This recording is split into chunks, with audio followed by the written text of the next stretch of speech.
Merci. Voilà, bonjour à tous, je m'appelle Guilherme Fioroc, je suis doctorant ici à l'INSEAD de Rennes. Je vais vous présenter ma thèse qui est déjà à la fin, quatrième année déjà. Elle est faite en partenariat entre ici l'INSEAD de Rennes au sein du laboratoire des génies civils et génie mécanique et l'Université de l'État de São Paulo, l'UNESP au Brésil. Ma thèse elle parle des écoulements en surface libre à différents types de fluides, soit de l'eau chargée des sédiments. Je vais vous expliquer tout de suite qu'est-ce qu'un écoulement en surface libre. N'importe quel fluide qui s'écoule sur une surface, soit artificielle, soit naturelle, qui est ouverte à l'environnement, ouverte à la présence de l'atmosphère, peut être considéré un écoulement à surface libre. Or ici vous voyez déjà quelques exemples dans les images, donc l'eau des pluies par exemple qui s'écoule sur la chaussée, le béton lui-même, un mélange dont je vous parlerai à la suite, de l'eau et sédiments très chargés, et sont des exemples classiques des écoulements surface libre. Alors, plus spécifiquement dans ma thèse, on sera intéressé par des écoulements qu'on dit naturels, c'est-à-dire qu'on a un fluide qui s'appelle un fluide géophysique. Là, on voit par exemple l'eau dans une rivière, c'est un écoulement d'un fluide géophysique, qu'on dit.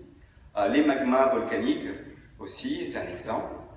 Les avalanches sont un exemple aussi d'écoulement naturel, où la neige est le fluide qui s'écoule. Et pourquoi pas aussi lors d'un glissement de terrain, lors d'un tremblement de terre, la génération d'un écoulement des cailloux peut être aussi considérée un écoulement géophysique.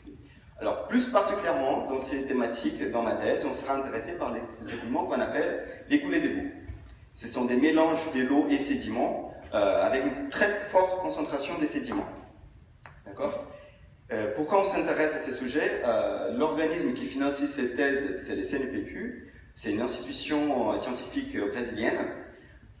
Et l'intérêt, c'est qu'au Brésil, assez souvent, on a ce genre de phénomènes qui sont reliés à des catastrophes naturelles.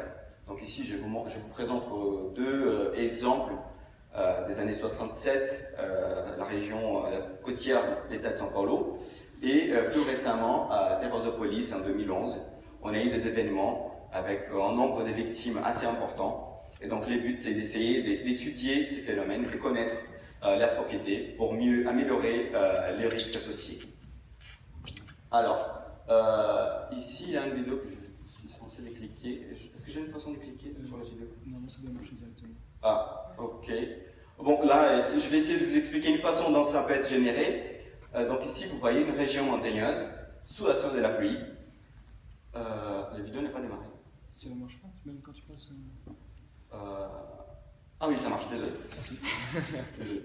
Donc ici, si vous prenez par exemple cette ligne de la région, vous voyez que l'action de la pluie va générer des écoulements à très faible débit, qu'on appelle les ruisseillements.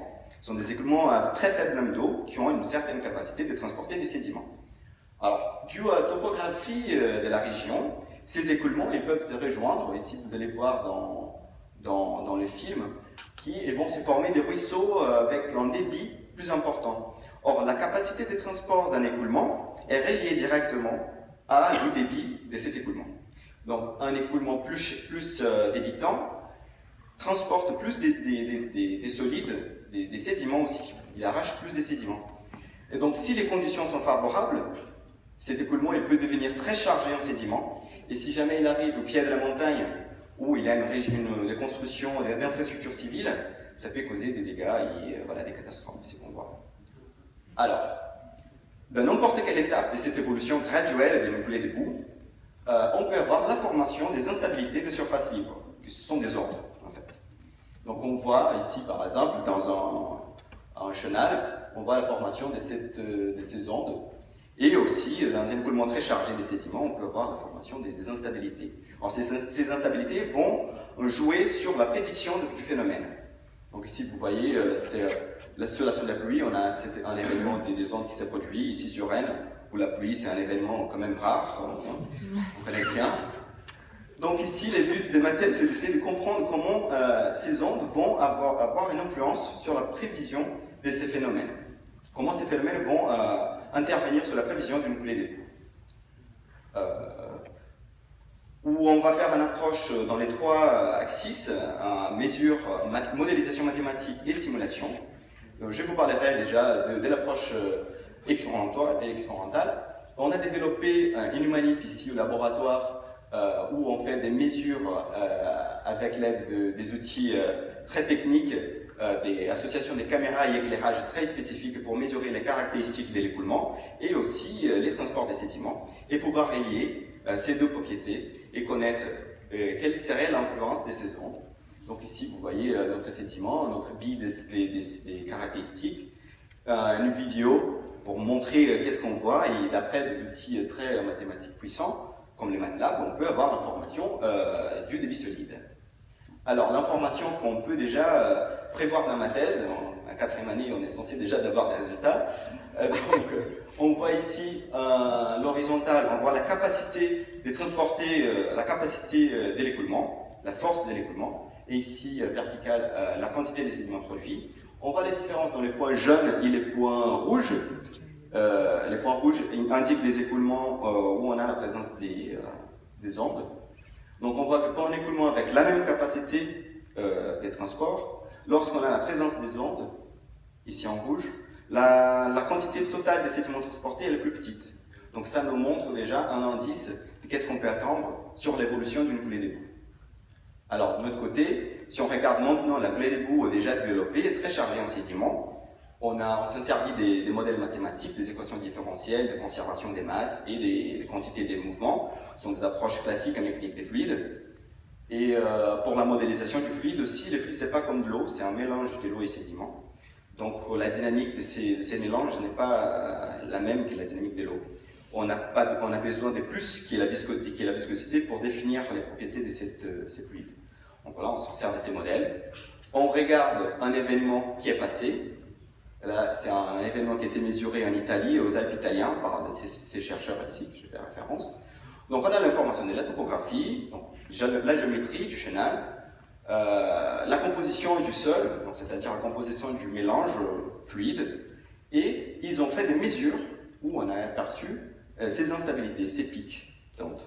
Donc le but c'était d'entrer dans le modèle avec ces informations et de voir si notre modèle est capable de répondre et corrélé avec ces mesures. Donc ce qu'on voit, c'est qu'ici vous voyez les mesures en haut et à gauche, et ici en bas, c'est que notre modèle il peut donner comme information. Et on voit que la différence, si on fait par exemple une amplitude moyenne de ces ondes, notre modèle il est capable de reproduire ces ondes avec une incertitude de 8% si on compare avec la moyenne. Donc ça, pour le côté génie civil, de prévoir des phénomènes comme ça, c'est très intéressant, très particulier, parce qu'on peut estimer par exemple l'auteur du chenal et des propriétés d'ouvrages pour mieux prévoir ces genres d'écoulements.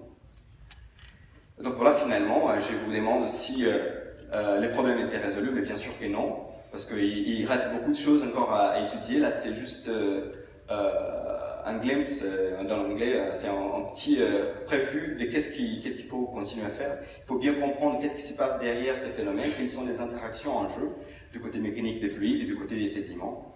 Donc ici, on voit déjà que la présence de ces ondes lors du ruissellement va décroître la quantité des sédiments transportés. Donc ça peut être un indice du risque réduit dû à la présence de ces ondes.